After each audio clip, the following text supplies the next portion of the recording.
சவாலுக்கு தயாரா? நாள் 18.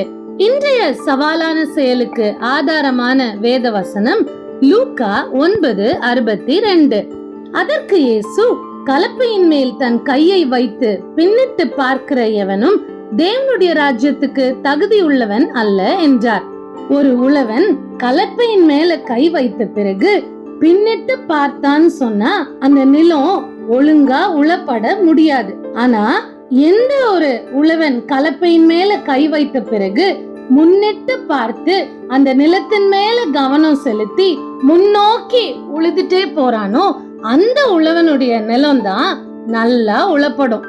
அதே போலதான் இயேசுவை பின்பற்றுகிற அவருடைய சீஷர்களும் விசுவாசிகளும் ஒரே மனதாக முன்னோக்கி அவரை பின்பற்ற வேண்டும். ஒரு தீர்மானத்தை எடுத்த பிறகு பின்னிட்டு பார்க்க கூடாது என்பதை இயேசு கிறிஸ்து இந்த வசனத்தின் மூலம் வெளிப்படுத்துகிறார். சரி, இன்றைய சவாலான செயல் தான் என்ன? ஆப்ஷன் 1. ஒருவேளை நம்மளுடைய கிறிஸ்தவ வாழ்க்கையில அல்லது கிறிஸ்துவ நம்ம பின்பற்ற ஆரம்பிச்சதுக்கு அப்புறம் நம்ம சில தீர்மானங்கள் எடுத்திருப்போம். ஆண்டவரே, நான் உமக்காக இதை செய்வேன் அல்லது இவ்வளவு மணி நேரம் இதற்காக ஒதுக்குவேன், அப்படி ஆவிக்குரிய வளர்ச்சிக்கான சில தீர்மானங்களை நம்ம எடுத்திருப்போம். ஆனா நாளடைவுல அந்த தீர்மானங்களை மறந்து போயிருக்கலாம், இல்ல அதுல சில காம்ப்ரமைசஸ் பண்ணிருக்கலாம். பழைய மாதிரி அந்த தீர்மானத்துல இப்ப நம்ம நிக்காம இருக்கலாம். அப்படி ஏதாவது தீர்மானங்கள் இருக்கும்னா அதை சிந்தித்து இன்றைக்கு அதை நம்முடைய மனதுல கொண்டு வந்து, ஆண்டவரே, நான் இப்படி ஒரு தீர்மானம் எடுத்தேன், ஆனா அதை நான் செய்ய தவறிட்டேன். இன்னையிலிருந்து அந்த தீர்மானத்தை நான் புதுப்பித்துக் கொள்ளுகிறேன். ஆண்டவரே, இன்றையிலிருந்து அதை நான் சரியாய் நிறைவேற்றுவேன். நான் கலப்பையில கை வைத்து விட்டு திரும்பி பார்க்கிற உழவனாய் அல்ல, நான் கலப்பையிலே கை வைத்து விட்டு முன்னோக்கி செல்லுகிற உழவனை போல இருப்பேன். உம்மை முழு மனதோடு நான் அந்த தீர்மானத்தை நிறைவேற்றி பின்பற்றுவேன் என்று சொல்லி நம்ம செய்யணும்.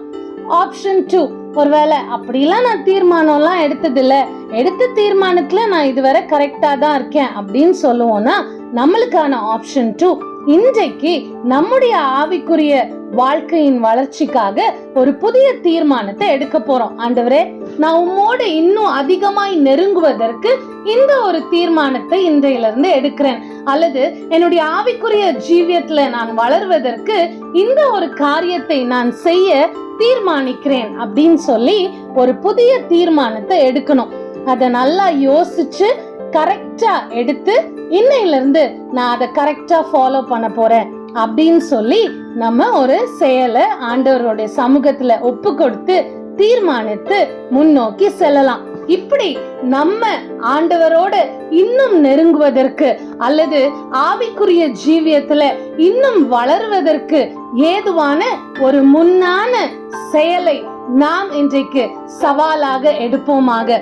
ஆப்ஷன் 1, ஏதாவது தவறுன தீர்மானத்தை புதுப்பித்துக் கொள்ளலாம், அல்லது ஆப்ஷன் 2, ஒரு புதிய தீர்மானத்தை எடுத்து கிறிஸ்தவ வாழ்க்கையில இயேசுவை பின்பற்றுகிற இந்த சீஷத்துவ வாழ்க்கையில முன்னோக்கி சென்று ஆண்டவரை இன்னும் கிட்டி சேர்வோமாக. ஆமென்.